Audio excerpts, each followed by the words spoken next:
avui que la Fundació Espacim, que atén persones amb discapacitat intel·lectual greu, presenta juntament amb la Fundació Guardiola el projecte La Puça.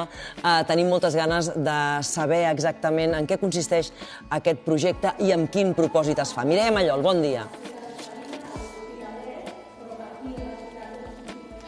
Doncs el propòsit d'aquesta roda de premsa que tot just acaba de començar i que d'alguna manera estem interrompent és que els nens que estan acollits amb el projecte La Puça, gràcies a la Fundació Espacim, doncs puguin seguir tenint un pis tutelat com teníem fins ara. Els veieu aquí, són els usuaris de la Fundació que venen a aquesta preciosa escola d'aquí situada a Vallvidrera i que van fer una carta als Reis d'alguna manera. La carta als Reis, Helena, podríem dir que va ser escoltada perquè tenim un nou local per a aquests nens, per acollir-los, però a partir d'aquí s'obre el gran calaix, que és el d'un repte, no? Un repte per seguir endavant. Sí, la veritat és que sí. Ara hem d'aconseguir, ara ja tenim el pis a l'Hospitalet, però és un local buit i ara el que necessitem són el suport econòmic per acabar les obres. La Fundació Guardiola Sala ens ha fet una aportació importantíssima, però tot i així el cost econòmic és alt i necessitem més suport, més aliances.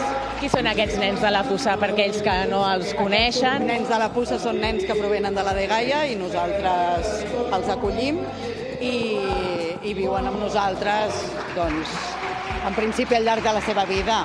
Venen ben petitets i a vegades de mesos i al llarg, i es queden amb nosaltres. Una col·laboració, com ens deia l'Anna, al costat de la Fundació Guardiola Sala, doncs que no és l'inici, sinó que és el seguiment d'una llarga amistat, perquè vosaltres ja fa temps que col·laboreu junts, i a què suposa aquest pas? Hola, Mireia. Doncs sí, nosaltres col·laborem amb la Fundació Espacim des de l'any 2022 i vam començar participant a la cursa a la Milla de Sarrià i bé, avui estem aquí. Ha sigut un llarg procés on s'han implicat moltes persones, organitzacions, però finalment doncs, el projecte de La Puça sembla que arribarà a bon port i doncs, estem molt contents d'estar avui aquí i poder fer la nostra aportació econòmica a aquest projecte, però esperant sobretot que moltes altres institucions i altres persones ens puguin ajudar i puguin ajudar-nos a que aquest projecte sigui realitat i que els nens de La Puça es puguin traslladar el més aviat possible a la seva nova llar. De fet, ara escenificarem una cosa, que és que la Laura us donarà un xec gegant, podríem dir. Encara no ha passat, no cal que motivem tant els esdeveniments, però això no és suficient, no? No és suficient, falta una miqueta més d'ajuda.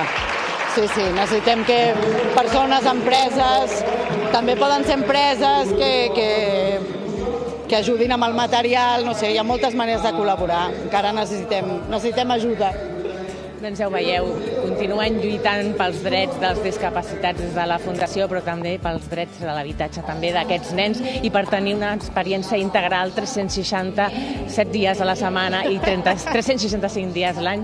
Enhorabona i a seguir amb aquesta feina endavant. Moltes gràcies. I tant de bo també aquesta finestra oberta, amb aquesta roda de premsa, amb aquesta presentació, el ressò que ens estem fent ara justament des de TV3 pugui servir perquè aquestes ajudes econòmiques puguin arribar. Moltes gràcies, Mireia Mallol, per explicar-nos-ho.